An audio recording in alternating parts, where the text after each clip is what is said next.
I just got a call from my uncle about an hour ago, half an hour ago, that my grandfather died due to complications from COVID-19. And honestly, I'm still processing it right now. I'm still not 100% sure how I should be feeling. Because on the one hand, I am sad, and I do feel like I should be crying right now, and I feel guilty about the fact that I'm not crying. I'm also really fucking angry. I wanna just to go to an army base or something, just steal a helicopter, fly to DC, and bomb the fucking White House, because this is all their fucking faults in the first place.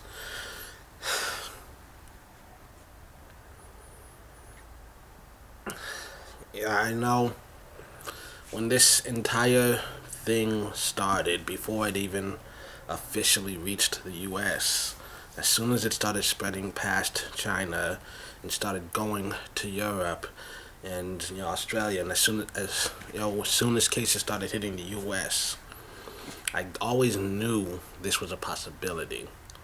Because once again, just look at the blanket number. There's let's just round it out and say that there are 10 million people in the U.S. In the world. Let's round it out and say that the population of Earth is about 10 billion right now. So even if there's only a 2% more fatality rate, then 2% of 10 billion is 200 million. And if 200 million people die all at once, there's always the possibility that someone could, that there's always a chance that you can be affected. And I know I've got two grandparents who have been dealing with a lot of medical issues. My grandfather survived cancer, okay? My grandmother, she's been dealing with respiratory issues for years. You know? And so, it's something that I always accepted as a possibility, but also throughout my life, I have been blessed that there are so many tragedies in the world. And it's always sad to read about it in the news, but at the same time, it's so much easier to let it roll off my shoulders and just go on with life because it didn't actually affect me. And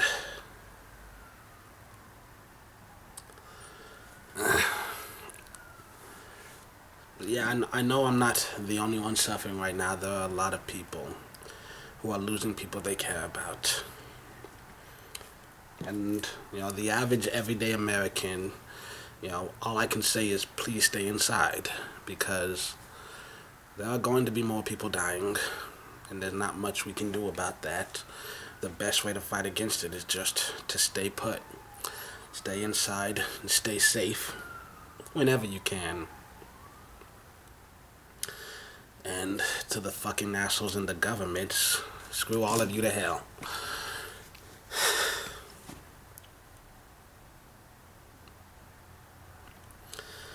It's so many things. I've been thinking about making a video soon anyways, because there's so many things I want to talk about. I'm seeing the numbers. They're saying that in America, we've got over 1 million cases worldwide. We've got more cases in America than any other country, even though China has got like 4 times the population in a much smaller area. And their government was actively censoring news about this, trying to prevent information about its existence from spreading. Yet somehow we still managed to surpass them in the number of cases, and the death count keeps going up.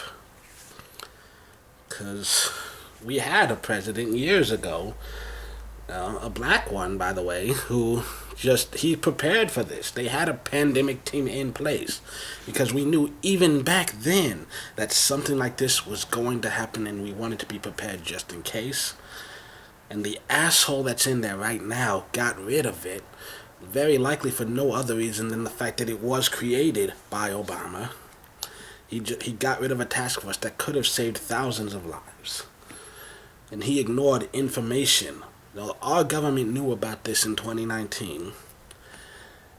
And yet still, for months, he just kept saying, it's fine, it's going to go away, refusing to prepare for it. And we don't need we need medical supplies now. And people are suffering. The hospitals who are taking care of those people, they're suffering. Their staff is struggling. I don't know if you heard the news, but the government signed a relief bill, which is supposed to give every American $1,000. But now we're hearing that, it could be 4 or 5 months before it actually gets here. Really? There are people who need that money now. There are people out of jobs who can't pay the rent, who can't get food.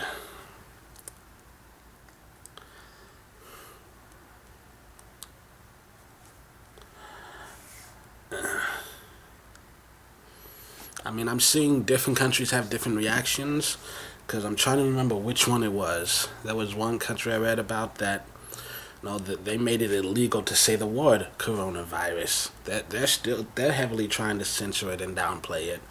But then there are other countries, I think Iceland was one of them maybe, where they're militantly fighting against this. They're strictly enforcing stay at home orders. They are aggressively testing people and quarantining anyone that tests positive. And us,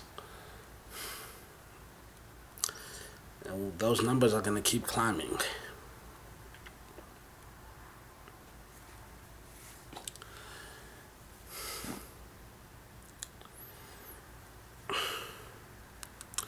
I'm not gonna lie, I'm one of the biggest hermits I know, but this is driving me crazy too. It's been a few weeks. I don't know if it's been exactly a month yet. It was at least 2-3 weeks of this, and even I'm starting to go crazy. It's one thing to just stay home because you have nothing better to do. It's another thing to feel like you're trapped here, but still, when possible, try not to leave. That being said, I did break that rule today. I needed fresh air. It's been raining on and off all week, but I like the air, the smell of the air after it rains, and I stepped outside for a few minutes, walked around, listening to the Living Years, Mike and the Mechanics.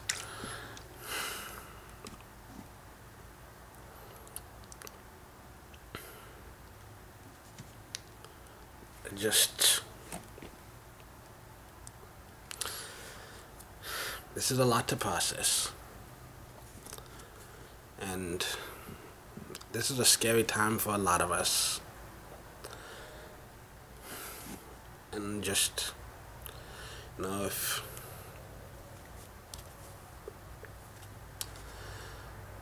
I don't know what else to say other than just gotta try our best to fight through this. And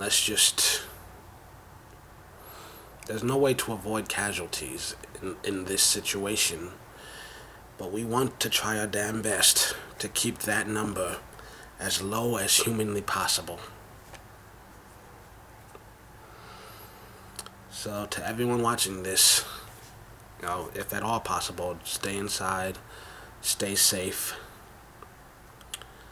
stay healthy.